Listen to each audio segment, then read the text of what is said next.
your Bibles to chapter 24 of Genesis, in case you were wondering. Chapter 24 says, Abraham now was old and well advanced in years, and the Lord had blessed him in every way.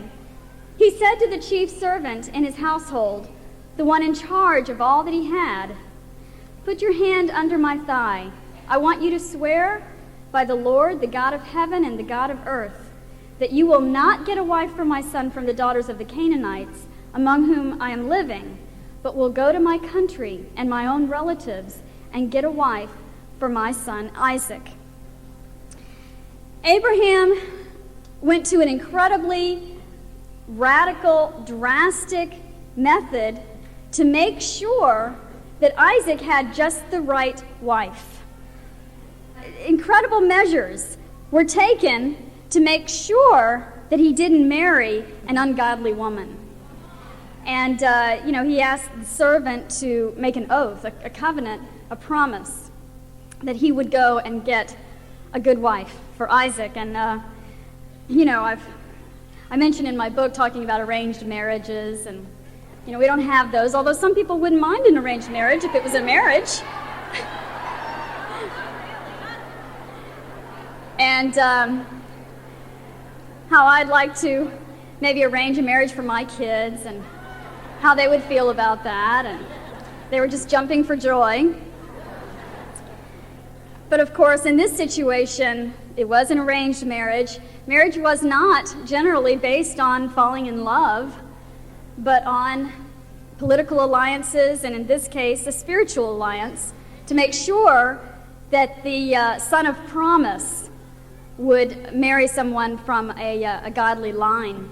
And obviously, we don't have arranged marriages and all that in this country today, but I think the lesson needs to be heard that we need to be just as drastic about who we marry and just as willing to go to any lengths to make sure you marry the right person.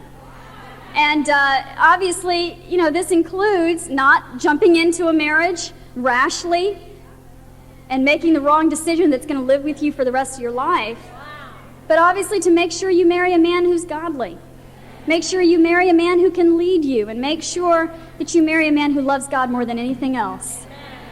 And that's what you women who are single need to look for. And I know that is the heart of the single women in the church, of wanting to find a godly man. And I appreciate that. I appreciate the fact that many women have been single for longer than they want, when they probably could have had a husband if they had compromised. But they've hung in there, and even still may be single, but not willing to go against God's plan. And I do appreciate that. I think that's very worthy of respect.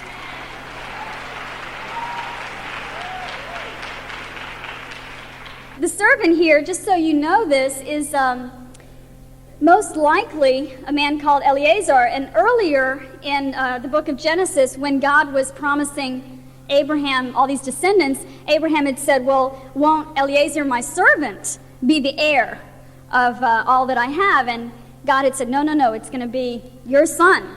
And so this is most likely the same man who, if Isaac hadn't come along, would have been the heir, would have been the one who got all the material and physical promises, would have all gone to this man.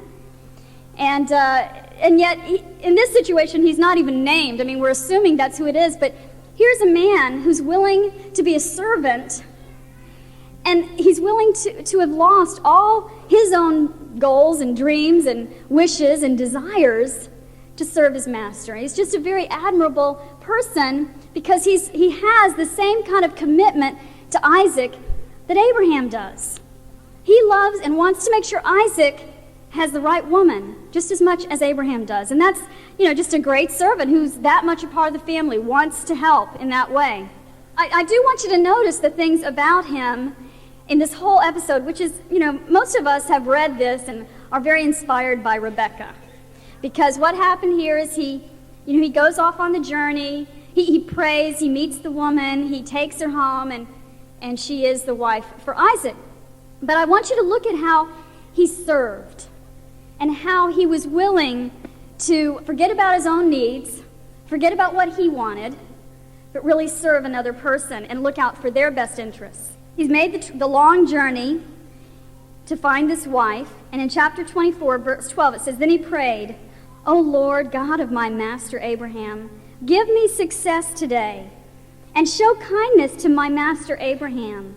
See, I am standing beside this spring, and the daughter of the townspeople are coming out to draw water.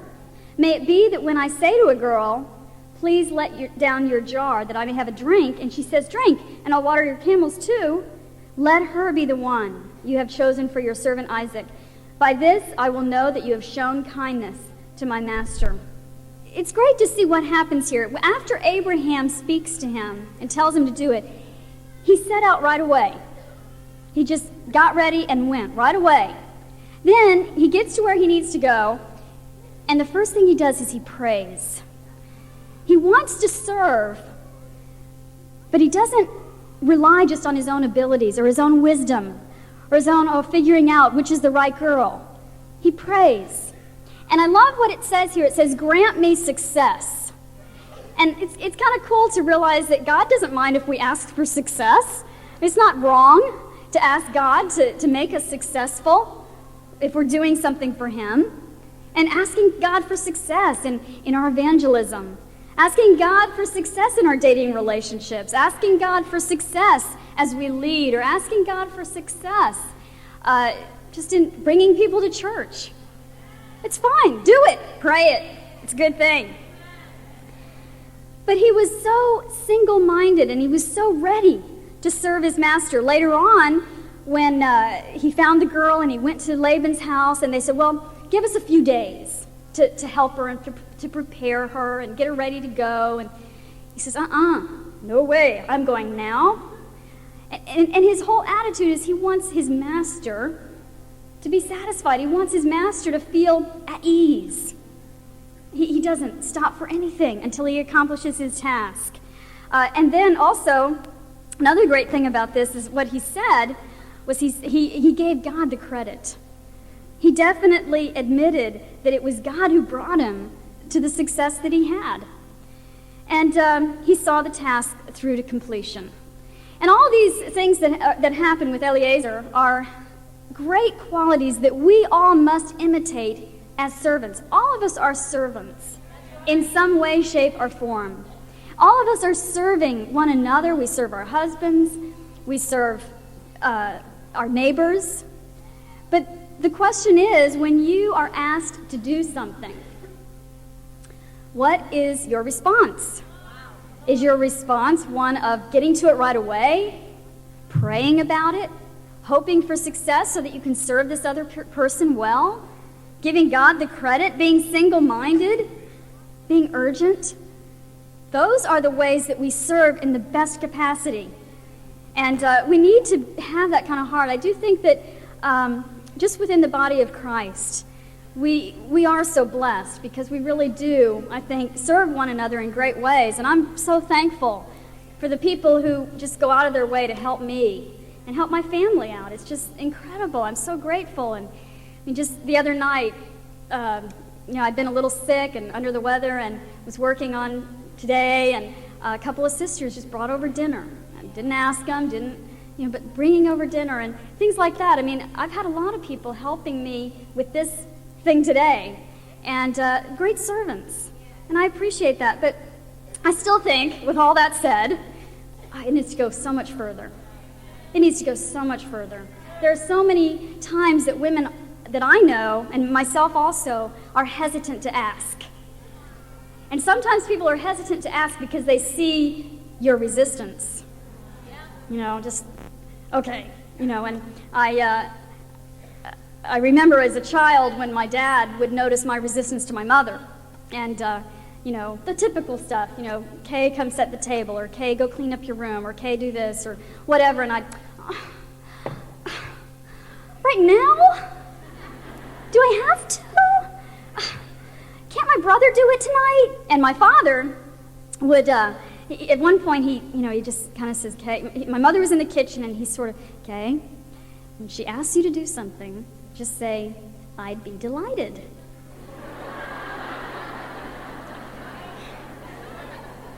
So from that point forward, it was, "Kay, come set the table," and it was, "I'd be delighted."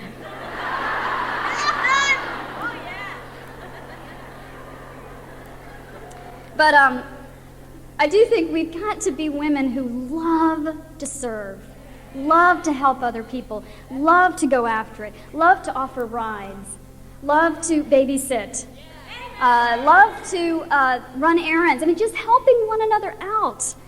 When somebody's sick, or I know that sometimes people have an attitude a certain attitude when people are sick, that they don't want to be disturbed, and maybe that's true.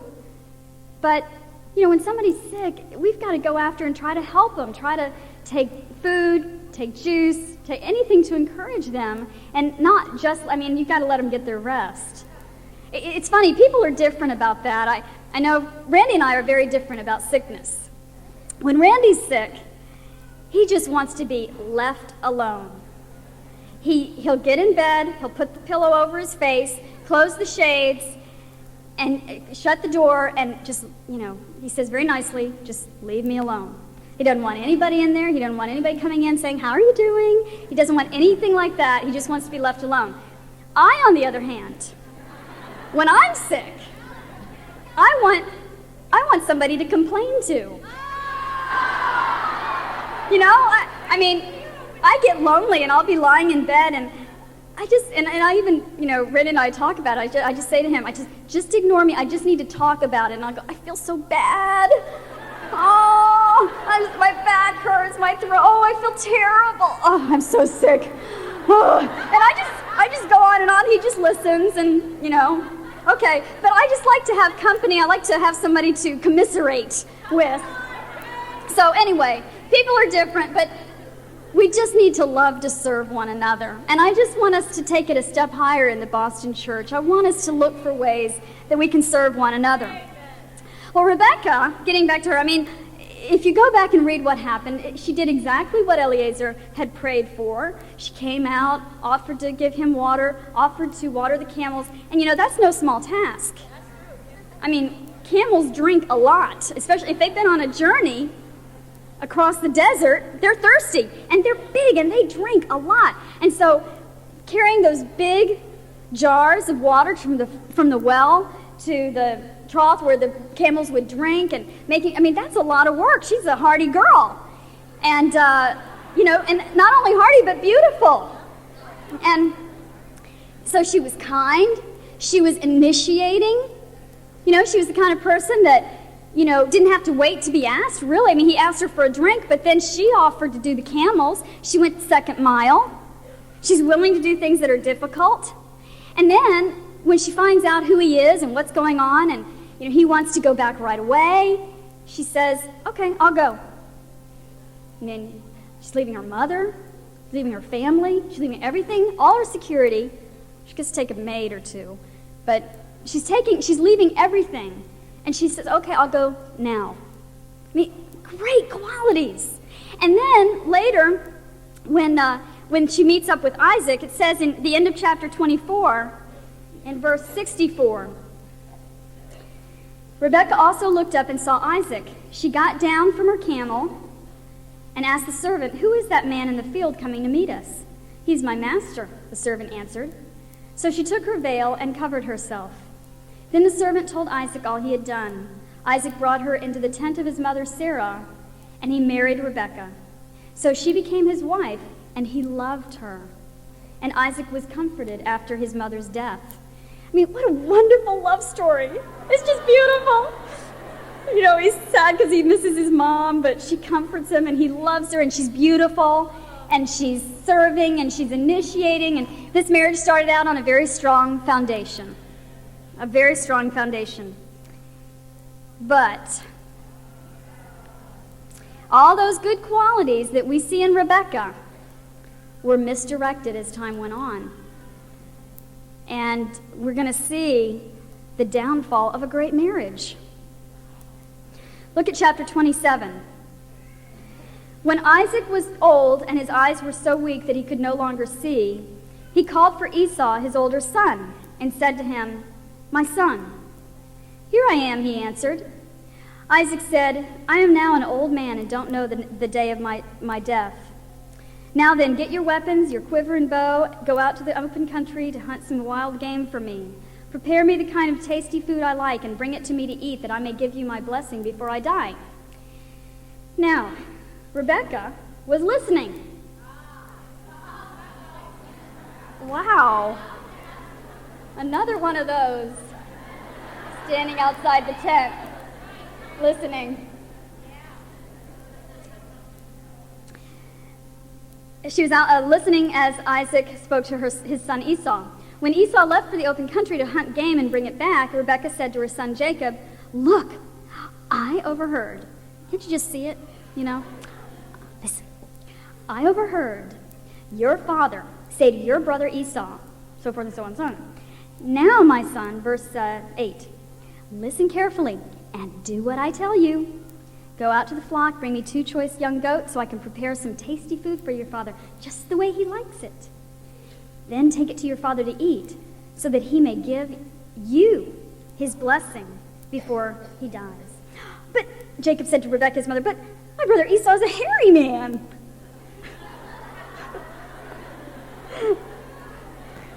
"And I'm a man with smooth skin. What if my father touches me? I would appear to be tricking him and would bring down a curse on myself rather than a blessing." His mother said to him, "My son, let the curse fall on me. Just do what I say. Go and get them for me." So he went and got them and brought them to his mother, and she prepared some tasty food just the way his father liked it. And then Rebekah took the best clothes of Esau, her older son, which she had in the house, and put them on her younger son Jacob. She also covered his hands and the smooth part of his neck with the goat skins. And then she handed to her son Jacob the tasty food and the bread she had made. She did exactly what she had done years before, only it was for self. Before, this time, she's initiating. She's going after it. She's willing to do the difficult. She's working hard. She's planning. She's single-minded. She's urgent. She left out the prayer part. But she didn't change that much, except that she started doing it for herself and her own means, her own will. This is the great deception, and she goaded Jacob into it. And, it's a message to us as mothers that our influence over our children is so strong, and we need to make sure we are influencing them and trying to nudge them in the right direction, because they do. They are influenced, they're impacted by what we say and what we do. And actually, as you'll find out, it took Jacob getting away from his mother to find God. He couldn't get right with God while he was still at home with his mother. The whole thing about the birthright and the blessing is that Esau was the older son. He was normally entitled to the birthright, but God had promised Rebekah in the pregnancy that the older would serve the younger.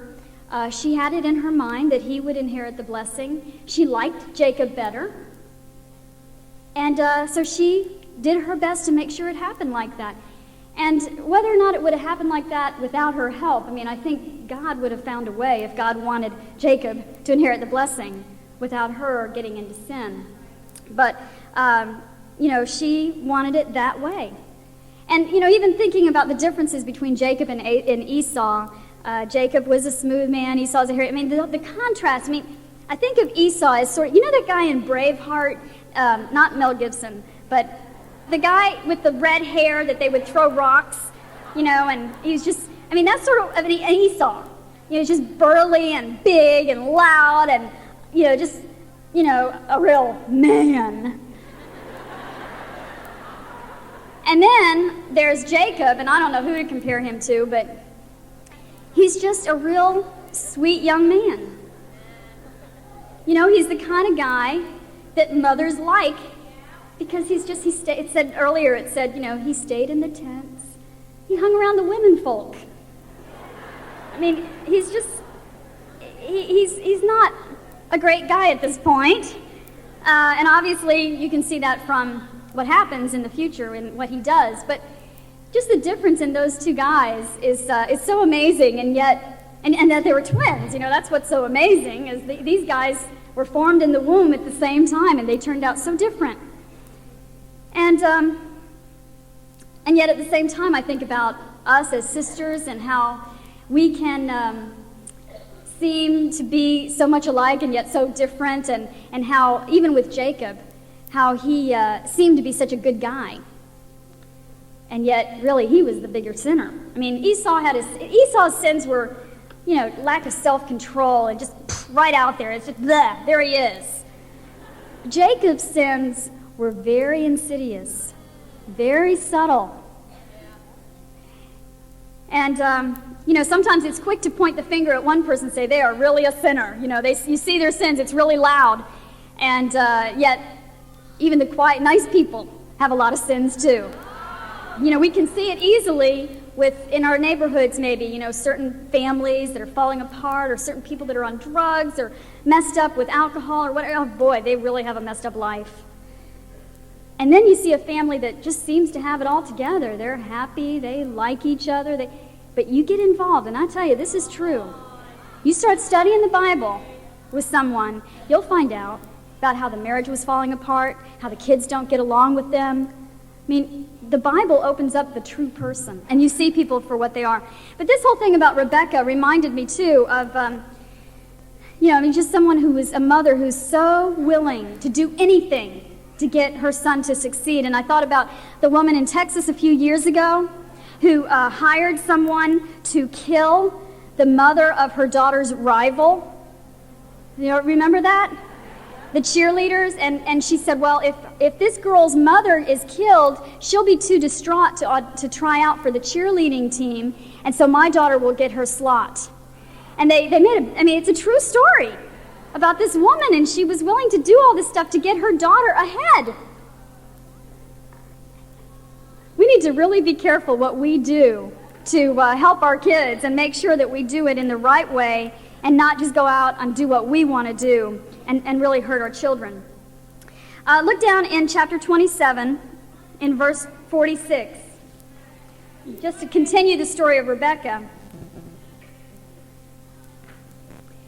After this great deception, after Jacob tricks Isaac, after Esau comes in and realizes he's been betrayed, Esau is so mad he wants to kill the guy.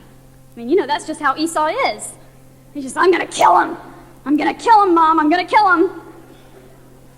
Well, she really believed him. She knew he was capable of it.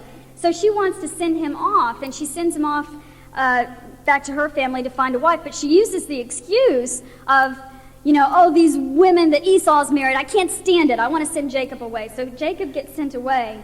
But listen to this line in verse 46. It says, Rebekah said to Isaac, I'm disgusted with living because of these Hittite women. If Jacob takes a wife from among the women of this land, from Hittite women like these, my life will not be worth living. These are the last words that we find that Rebekah says in the Bible. I'm disgusted with living. My life is not worth living.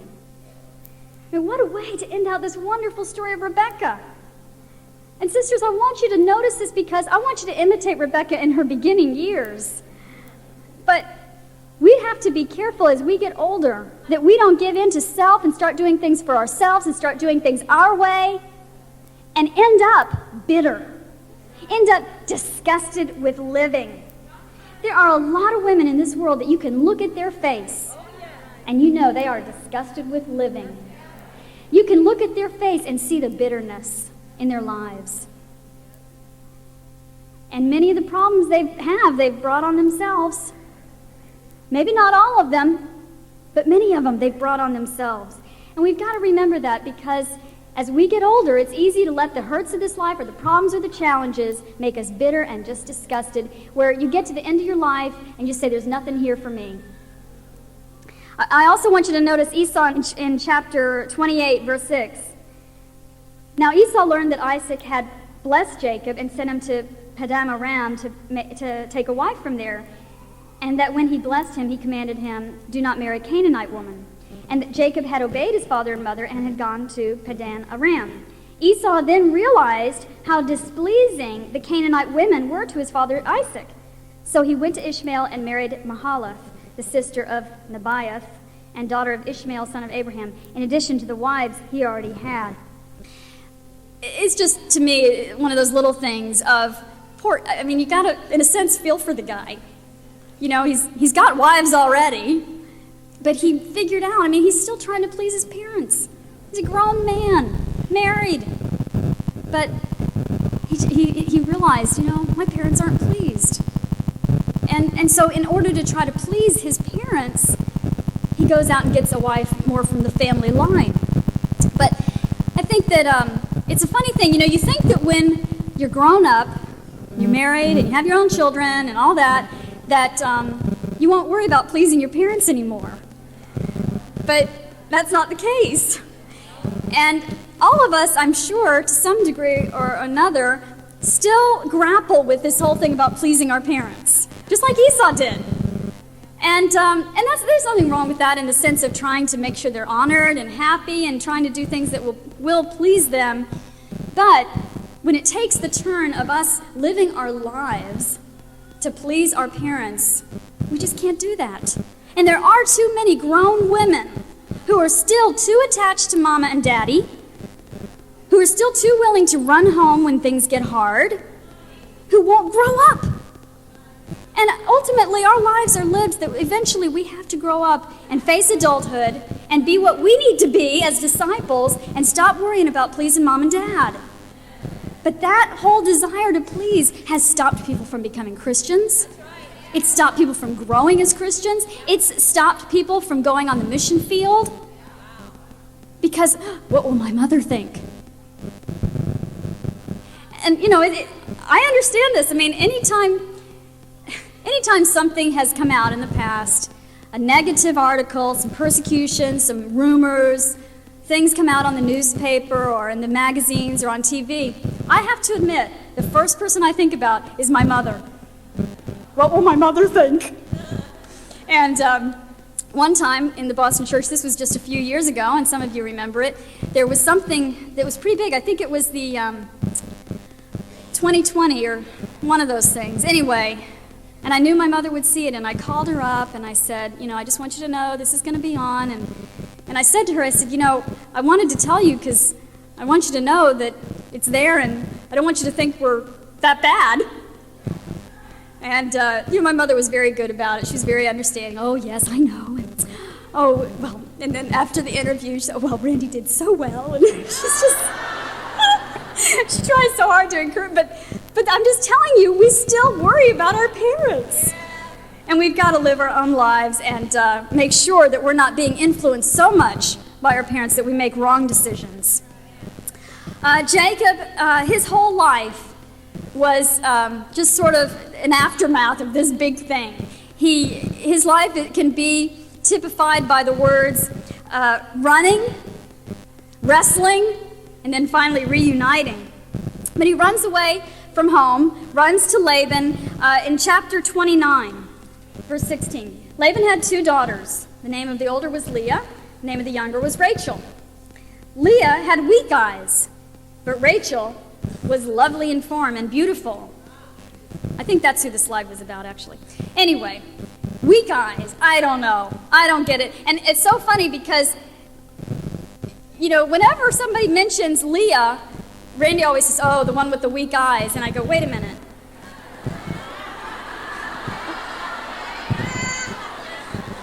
What does that mean?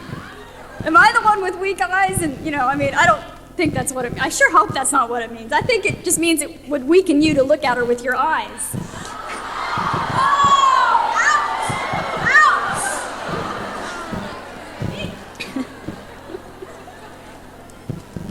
But anyway, of course he wants Rachel instead of Leah, and he works 7 years for Rachel. And an interesting thought here is I wonder why he waited 7 years or why he had to work 7 years, and I wonder if it's because she was really young. And Laban said you have to work 7 years, so who knows how old she was when he first saw her and fell in love with her. And the Bible says, they seemed to him just a short time because he loved her so much. Isn't that sweet? I mean, it's just another one of those great things. But he goes to the marriage tent. It's dark. It's a woman. He has sex with her. Verse 25. Sorry, it's not funny. When morning came, there was Leah. What is this you have done to me? He said to Laban. I served you for Rachel, didn't I? Why have you deceived me? Laban replied, it's not our custom here to give the younger daughter in marriage before the older one. Finish this daughter's bridal week, and then we will give you the younger one also. Well, why didn't you tell me that in the beginning?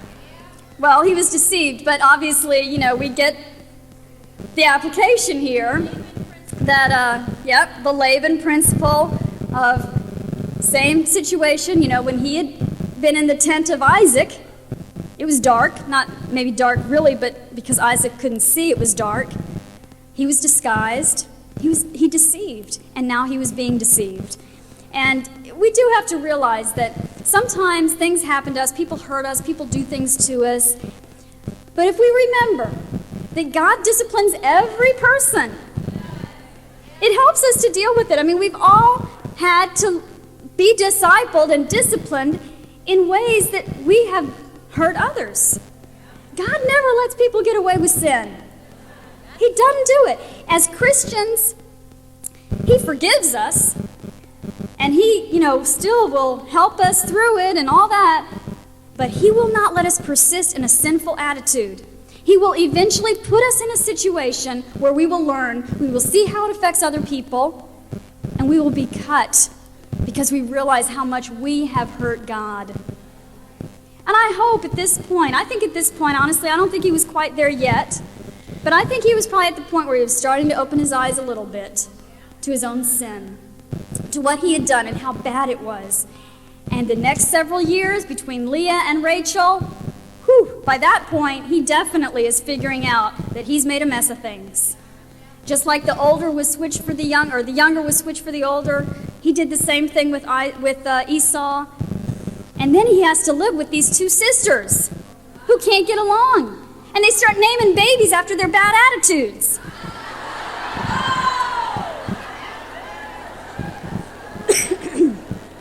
But before we get away from the Laban principle, we just have to remember that we've all been hurt.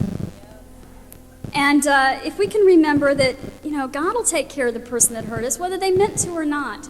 But we can't be justified in feelings of bitterness or have fantasies of revenge, like, I'm going to say to this person this, and then I'm going to say that, and then I'm going to say this, and that'll get them, I mean, we think like that. We think, okay, what can I do to get this person to understand how badly they've hurt me? And we've got to realize that God will do it.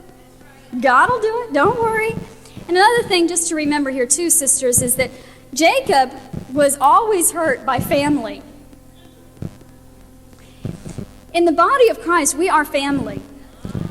And it's a great thing because we love each other and we're united and we're bonded. But we also have to remember that because we're family, we're involved in one another's lives more, and therefore the family is the one that can hurt you the most. The world hurts us because they say things and rumors and lies and persecution, or maybe people are just rude to us or mistreat us at work or at school or whatever. But you that's the world. And it hurts, but it doesn't damage you. You just sort of, that's the way it is sometimes. That's how non-Christians are. We are hurt more by those in the church, not because they're more hurtful, but because we're more sensitive. And so I just want to say that to you because sometimes in the church, you feel like, I don't understand why I've had all these hurts from people that are Christians. Well, it's because we're all human and we're all sinners and we're close. And it hurts if somebody hurts us that we love dearly, it's going to hurt even more. Look in chapter 30. Okay, good. Chapter 30, verse 1 says, Rachel saw that she was not bearing Jacob any children. She became jealous of her sister.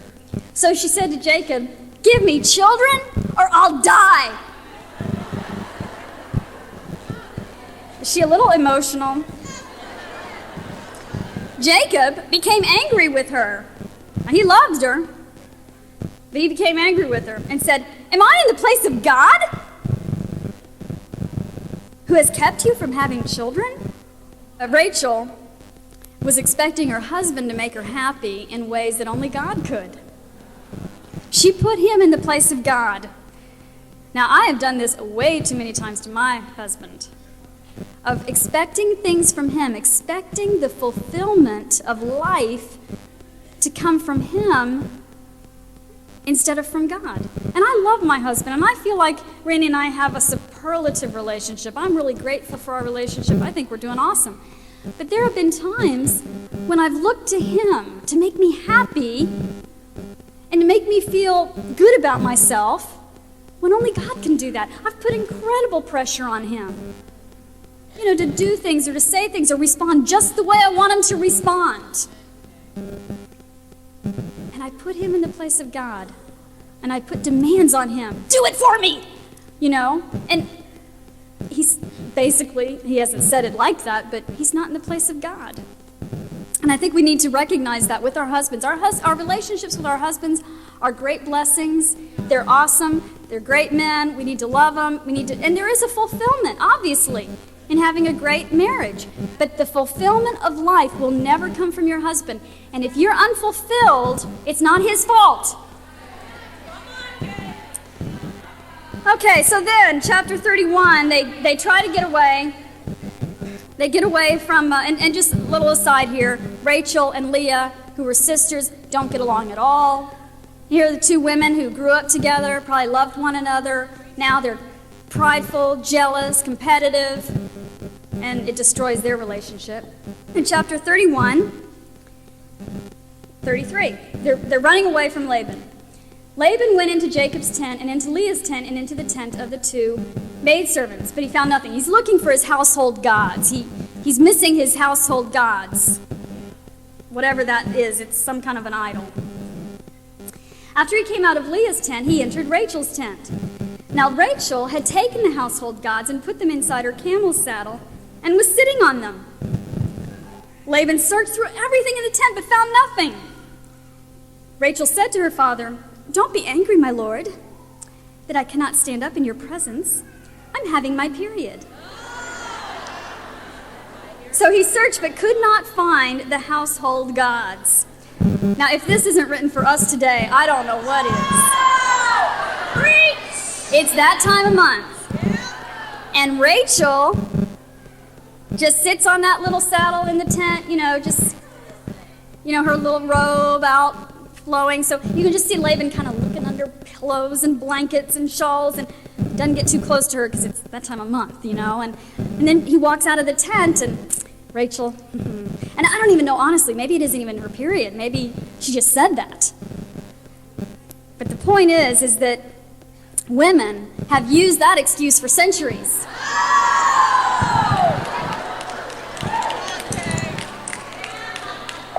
The whole problem of anger. I lost my temper, but, it was that time of month.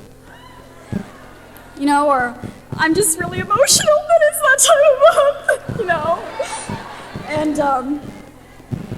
just being spacey, being emotional, we could blame anything. And it puts guys in a position of, oh, well, okay. What can they say? They can't relate at all. But we have, what is it now? We have PMS, premenstrual syndrome. We've got the menstrual problems. We've got postmenstrual syndrome. We've got, menopause. We've got everything that, and it's true, our hormones are raging and going out of control during those times. But we use that as such an excuse. And, what's interesting is that men have hormonal ups and downs too. They do. It's true. They can, their hormones kick in, and they can get depressed. They can get blue, they can get emotional, they can get angry, but they don't have anything to blame it on. They just have to kind of take it. Now, we're being really personal here. But you know how it is? You know how it is when you're really having a rotten time and you just, you're falling apart, everything's going wrong, you're not doing well, and then you realize that, you started your period. And you kind of, after you find out, you leave the bathroom and you go, that explains it.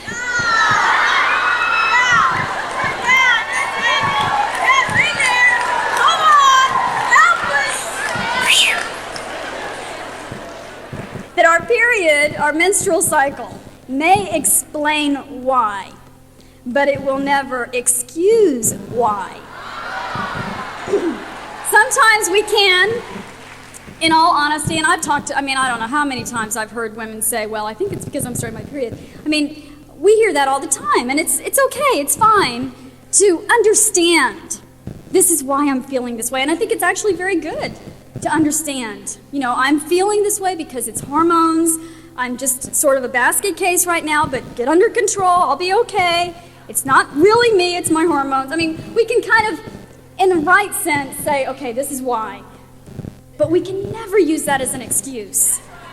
We can't say, well, it's okay that I lost my temper. We can't say, it's okay that I was irritable, or it's okay that I was overly emotional. Because God gives us the power to maintain a steady life and to keep going and to do what's right, even in the midst of hormonal ups and downs.